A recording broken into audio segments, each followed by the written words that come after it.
So I expect there will come a day when egg bread videos no longer get views and people lose interest.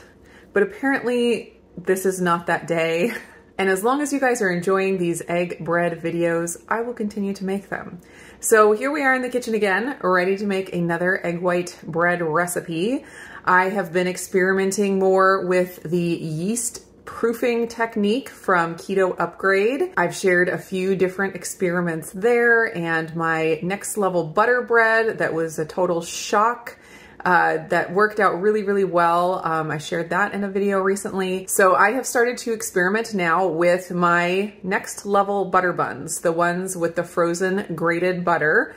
And I thought if I could let those rise, that would be exciting, and I'd like to see what kind of texture I got.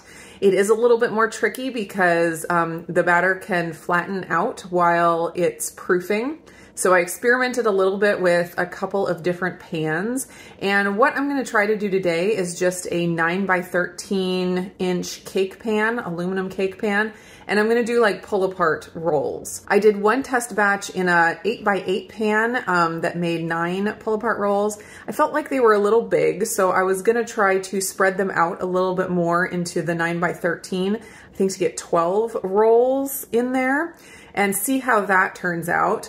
I also experimented with using the mesh silicone pans like I normally use for the butter buns. I used my like Twinkie sized ones because those ones were arranged on the pan in a way that I could cut it in half and I could still fit it into my proofing oven. That's the trouble I'm coming up to, is I like proofing in my proofing oven because it's so easy to keep the temperature right where I want it to be, but all of my pans don't fit in there. So my regular butter bun pan didn't fit, and it wasn't one that I could cut in half very easily. So I just decided to try the Twinkie size ones. They worked out pretty well, but I think I like the pull apart ones better. But I did want to mention that those silicone pans, at least with this butter bun recipe, work with the hour-long proofing time. If the batter was a little bit thinner, I'd worry that maybe it would seep through the holes, but the batter of the butter buns, is so thick. It's almost like marshmallow cream. Not quite as sticky as marshmallow cream, but kind of that same kind of glossy, smooth marshmallow cream consistency.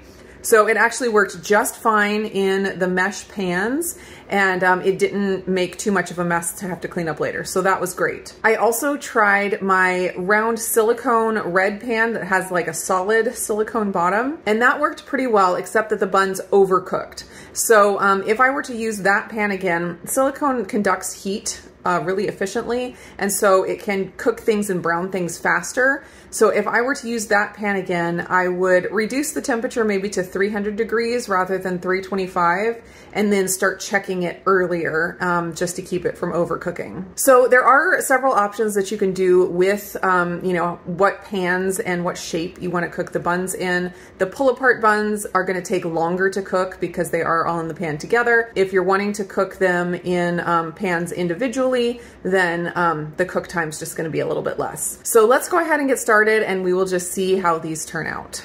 First thing I'm going to do is add my 7 grams of honey to my bowl, and I want my bowl here to be able to fit in my proofing oven, so that's why I don't use my big mixing bowl because it just doesn't fit. And actually I need to go start my oven.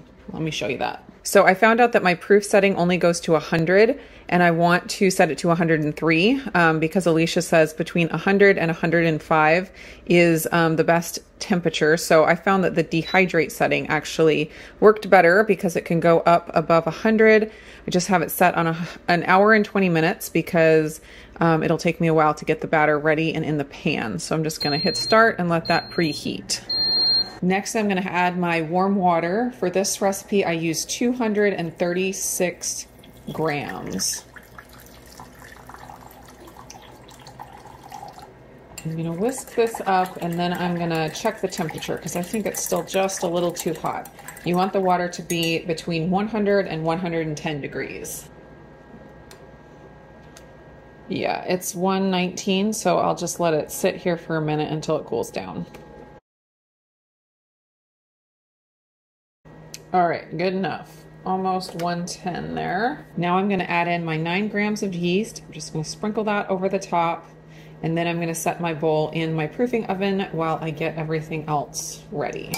Thank you to Element for sponsoring the video today. Electrolyte supplementation has been really huge for me in my healing journey, and I love that I get to share with you guys about Element and their science-backed electrolyte formulation. Their blend of 1,000 milligrams of sodium, 200 milligrams of potassium, and 60 milligrams of magnesium is a great choice for athletes when they're on the field.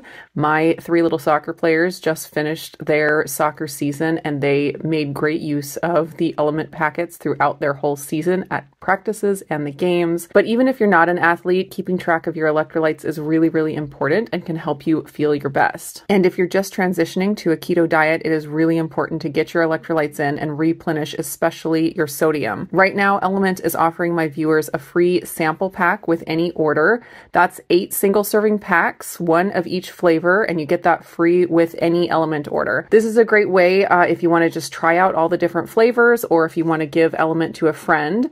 You can get this deal exclusively at drinkelement.com/indigo. That is drinklmnt.com/indigo. And this special deal is available to new and returning customers, and Element always offers a full money back guarantee. So thanks again to Element for sponsoring this video, and now back to the kitchen. I thought I had started my camera recording, and I hadn't. So in my bowl, I have already added 100 grams of egg white powder, egg white protein powder, dried egg whites, all the same thing as long as the only ingredient is egg whites. Then I added in my 2 tablespoons of allulose, which comes out to 18 grams. And I added in my 1 tablespoon of gelatin, that is 10 grams. Now I'm adding in my half teaspoon of cream of tartar, half teaspoon of Redmond real salt. And in my other butter bun recipes, I have saved the acacia fiber to add at the end, but I found with this recipe it was not necessary, so I am just adding it in right now. And it's 2 tablespoons, and that comes to 12 grams.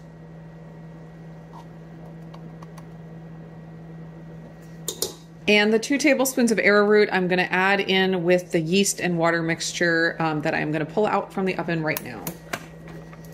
Going to just give these dry ingredients a quick whisk. And here's my yeast mixture, all bubbly and alive. I'm going to add my 2 tablespoons of arrowroot into here, and that is 16 grams.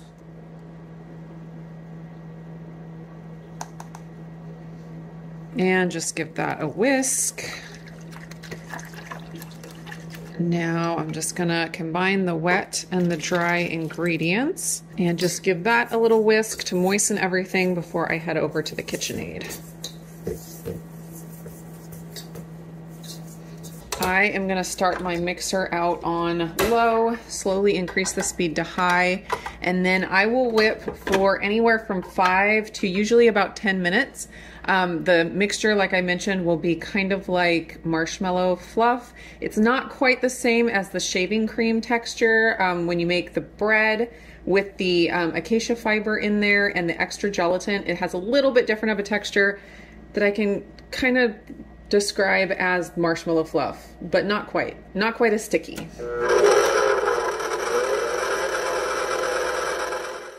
While the batter is whipping up, I'm just going to line my pan with parchment paper. I'm using the same technique that I use with my loaf pans, 2 pieces crossed over each other, which allows the paper to lay down a little bit flatter and gives you nice little handles to grab onto when you pull the bread out of the pan.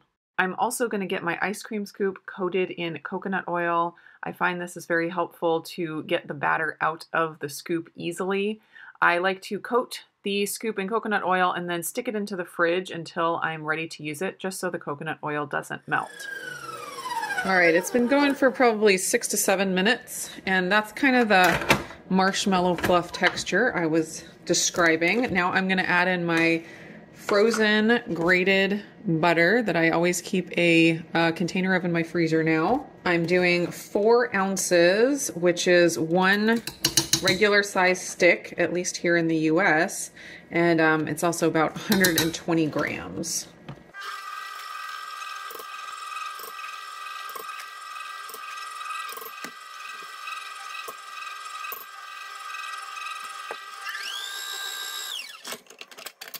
So the trick with portioning this out is always to get the right amount so you don't end up with a bunch of leftover and you don't come up short. So I'm gonna see what I can do here. All right, I think I'm gonna call that good. I have a tiny bit left over, but not a ton, so that's great. Just gonna try to make these look a little bit prettier here. So when I did my 8x8 pan, the buns were a little bit more crowded, so I'm interested to see how flat these get. Hopefully they won't flatten too much. With all the extra gelatin and the fiber in there, I'm hoping that they'll kind of keep their shape, but we shall see. And I am going to keep my clothespins on here during the proofing process because the fan sometimes blows the parchment paper around. But of course, I will take them off before I bake the rolls. All right, into the proofing oven they go. And this pan just barely fits in here. If it had any longer of handles on the sides, it would not. But 9x13 pan does fit as long as you find one with like a slim profile. All right, 103 degrees for 1 hour.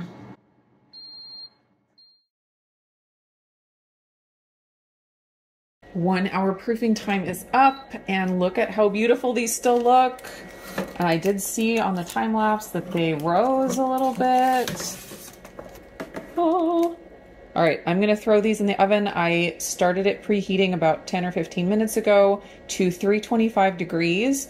And of course I will take off all of the clothespins, and I will cook for 25-ish minutes. I'll start checking them at 20, and I'll let you know the final cook time at the end. I also realized that when I was testing these out, I found that if I wanted to do the flake salt on top, I needed to add it before this point, because at this point the batter here is kind of dry and the flake salt will not stick. So if you do want the flake salt on top, put it on right after you scoop the batter into the pan. I'm just going to do these without flake salt this time, and they'll still be delicious. Here are the rolls after a 25-minute cook time. I love that there's actually still some space in here. The batter did not flatten out too much during the 1 hour proofing time, and I'm loving the look of these. I'm going to let them cool for 5 to 10 minutes before I take them out of the pan.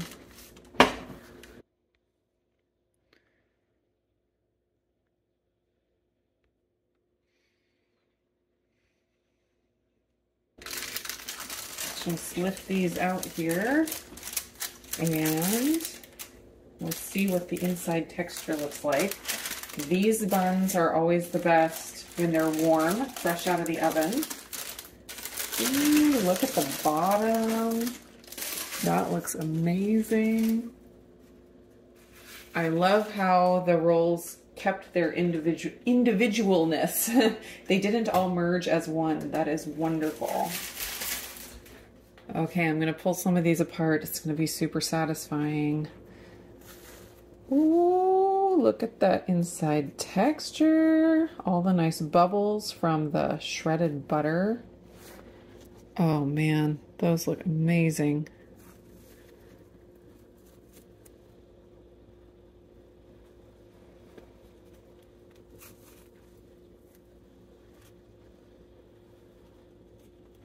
That would make the perfect little slider. Oh, that looks so nice. I'm gonna cut one open with a knife so that you can see what it looks like. There's like how it looks when it's ripped and how it looks when it's sliced. Just get a total picture of what it looks like. Wow, look at all those nice big bubbles. I love that. It's almost like a focaccia bread. It's very, very similar. It also almost reminds me of an English muffin as well. You could do these in little flat discs, and you could totally call them English muffins. That looks amazing. I'm gonna taste it real quick. The yeastiness and the butter. And it's salted butter, so it's still got the nice salt, even though I didn't get the flake salt on top. Oh man, it's just like eating fresh baked bread with butter. It is absolutely delicious. Every time I think that can't get any better as far as more bread-like, something comes along to make it better and more bread-like. Like, I feel like I don't know how we can improve on this. It's got the yeastiness, it's got the big textured bubbles. Like, I don't know. I don't know. This might be it, guys. It's so delicious. So I hope you love this 4th edition of my butter bun recipe. I always get asked about how I store my bread or my buns.